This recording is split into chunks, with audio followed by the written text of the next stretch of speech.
How's it going, guys? Sir Teapot here, and today we are doing some more STGU, which is Sir Teapot's gaming update, and this week is the week of May the 27th, and we're going to be covering all the biggest news story from last week, all the upcoming games for this week, and all the little bits I like to put in between. And we're going to be starting off with all the upcoming games for this week, and we're going to start off with games that are coming out on May the 27th, and we've got a game called Construction Plus coming out for the PC, and that is all that's actually coming out on the 27th, and then on the 28th we have got the Cricket 19, the official games of the Ashes, there we are, for the PS4, Xbox One and Switch. We've got Layer of Fear 2 coming out for PC, PS4 and Xbox One. We've got Little Friends, Dogs and Cats coming out for the Nintendo Switch. Oxygen not included for the PC. We have got Spellforce 3, Soul Harvest for the PC. And then on May the 29th, we've got Among the Sleep Enhanced Edition for the Xbox One, PS4 and the Switch. We have got Blood and Truth coming out for the PlayStation VR. We have got Drogon, I'm pretty sure I'm butchering that name, but it'll be fine, coming out for the PC. We've got Terratech coming out for the Nintendo Switch. And then on May the 30th, we've got Conan Unconquered coming out for the PC. Then we've got Space Ops VR coming out for the PC as well. And then on May the 31st, sorry, I do apologise. We've got Kodama, the 7 Mysteries of Fujisawa. I fucking don't have a fucking clue how to say any of that, which is coming out for PC, PS4 and the Switch. Then we've got Trover Saves the Universe coming out for PS4 and PSVR. We have got Warhammer Chaos Bones Mangus Edition coming out for the PC, Xbox One and PS4, and that's all the upcoming games that are coming out for this week. Moving on from that, we've got the Game Pass Game to Play, which is going to be a game that I actually played yesterday, and in the top, well, above my head now, there will be a little card for this video, and that is going to be Sea of Thieves, and this game is so much fun. Like, if you haven't checked this game out before, I'd seriously go recommend it, and go watch the video as well, so you can actually see what it's like firsthand, because I did like a 30-minute video, like the longest video I've ever done, and I had a hell of a lot of fun playing it, so go check it out and let me know what you think as well. And I recommend seriously checking this out. It's a pirate game that's like a bit cartoony style, and it's had a recent update a few months ago, and I covered it in a STGU a few months ago, and the update has made it so much better. It's given it a lot more depth. At the first it was very bland, not a lot to it, but now it's a hell of a lot better, so I'd recommend you go check it out now especially. Moving on from that, we've got the upcoming Game to Play, which is actually going to be very, very different than what I normally go with. It's going to be Little Friends, Dogs and Cats for the Nintendo Switch, all because it's basically a remake of Nintendogs, which, what more could you ask for in life? Who doesn't want a fucking remaster or a remake of Nintendogs for the Switch? So if you guys have actually got yourselves a Nintendo Switch, go pick up Little Friends, Dogs and Cats if you absolutely adored Nintendogs as a kid, because who didn't love Nintendogs as a kid? It was one of my favourite things to do as I was growing up. So I'd seriously recommend go checking out that game. And the last bit I'm going to be covering is the achievement to achieve, which is the Dining with the Stars achievement, and that is in Sea of Thieves, and that is a 5 gamer score achievement. It is a very low gamer score achievement, but only 2.75% of people have got it due to it being a new achievement added to the game very recently, and it is to cook a piece of meat on a campfire at night time. So literally just cook a piece of meat under the stars, which is such a piss easy achievement. To say only 2.75% of people have actually got it is quite insane. Now we're moving on to the gaming news, and the first bit of gaming news that I've got for you this week is PlayStation have set up a new film and TV division, which means we could get games like an Uncharted film and like TV show, or like a God of War TV show or film, which could be quite interesting to see, because there's a lot of PlayStation exclusives that I would like to see TV and film adaptations, so should be quite interesting to see how they actually use their properties to their advantage. Moving on from that, we've got George R.R. Martin has reunited rumours about a Game of Thrones game with the studio that created Dark Souls, which is quite interesting to be fair, because a Dark Souls style like Game of Thrones game would actually be really interesting. Like, I'm not a Game of Thrones fan, but the style of gameplay for a Game of Thrones game could be a lot of fun, especially if someone like the Dark Souls creator made, or like the people behind Fallout made and Skyrim made, because they have that experience, stuff like that. So I reckon it could be really well, but it depends, because how many times have we seen film and TV come to game and it be an absolute flop? So we'll see how that comes. We have also got Razer closing the Ouya final studio officially, like the final Ouya store, sorry, which is officially going to be killing the console, which is quite interesting to be fair, because I thought this console was dead a long time ago. If you don't know what the Ouya is, it was a Kickstarter project that was like an Android-based game system, basically, that came out many moons ago, and it's basically been dead in water for a long time now. I'm pretty sure it came out like 4 or 5 years ago now, probably, and apparently Razer bought it out and have now officially killed the console completely, and they are no longer producing it. I'm actually surprised that we're actually still producing it to this very day. Moving on from that, we've got Telltale Games catalogue.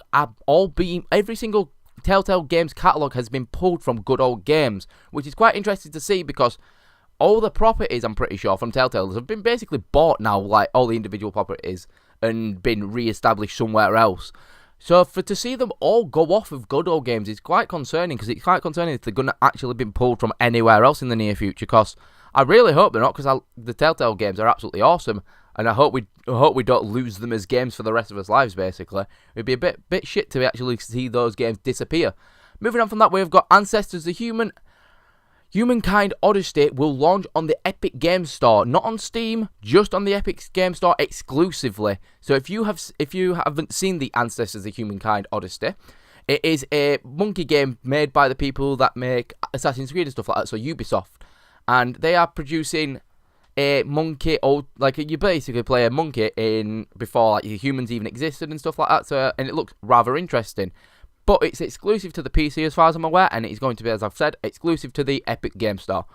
And then we've also got DC Universe Online is actually finally coming to the Switch. It's been rumoured for a long time now. It's been rumoured for about a year now, I believe it was.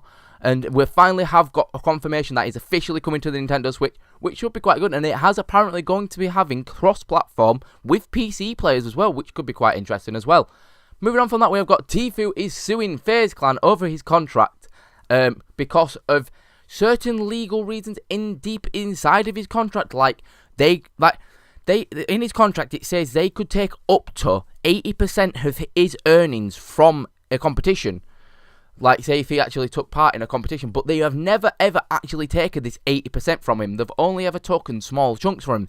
But it says in his contract, they can if they truly want to, which Tfue at the time didn't read it properly, obviously, because he was a young kid when he signed for FaZe, and didn't really read through the proceedings properly, and didn't realise that they could actually do this to him. So he's now taking legal action against them to try and get himself out of this horrible sounding contract. But it doesn't sound that horrible at the same time, because if they're not doing it to him, then there shouldn't be an issue. I don't understand why he's had to go back through his contract to try and go legal battle with him. I don't know why he hasn't gone and just tried doing a renegotiation of his contract rather than just straight up going, I'm going to jump into courts and I want out with his contract straight away.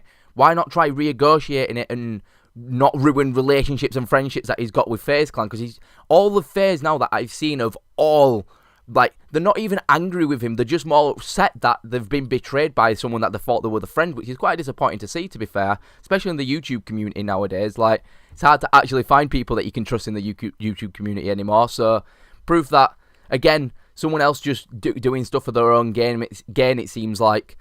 Moving on from that, we have got Star Wars The Knights of the Old Republic movie is apparently in the works, which could be quite interesting, because The Knights of the Old Republic is a very, very, very good game. Like, if you haven't played it, it is on Game Pass. I have actually considered playing it because it isn't classic, but it is only on the original Xbox, and I believe it's on the PC as well, but I can't remember exactly if it's on any, like, Sony consoles, so I don't know. It might be on PlayStation 2 or PlayStation 1.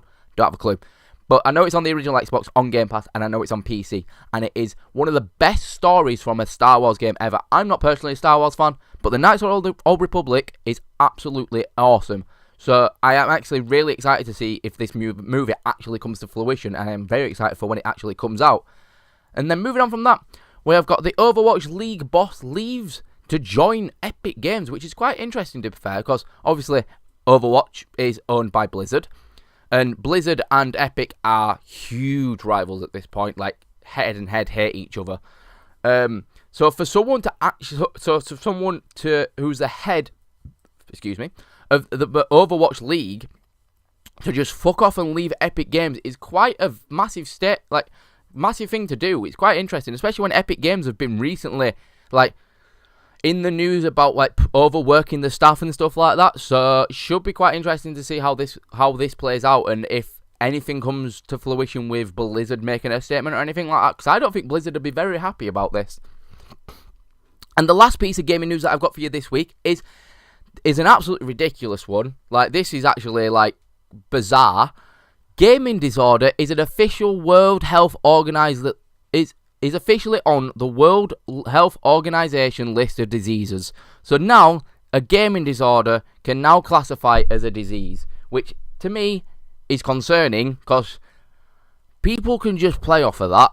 Like, I could say, I'm addicted to video games. I've got a gaming disorder. I can't ever stop playing video games. But in actual fact, I just sit at home and I pretend I play video games all day and I pretend I don't sleep. Like, they don't actually. I could literally have a doctor evaluate me in front of me for 24 hours, and I could easily sit there for that 24 hours, not sleep and game.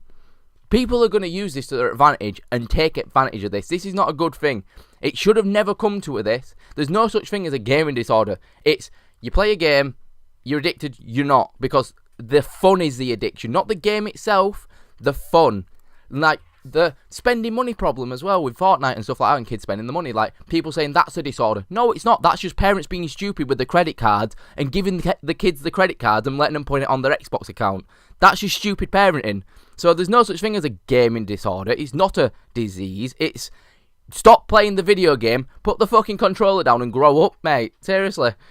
Like, this is not a good thing. This is leading gaming into a bad direction, and it's putting gaming back into a bad light. After all these years of gamers trying to work towards making, like, gaming into a more natural, better thing for people, it doesn't become as hated anymore.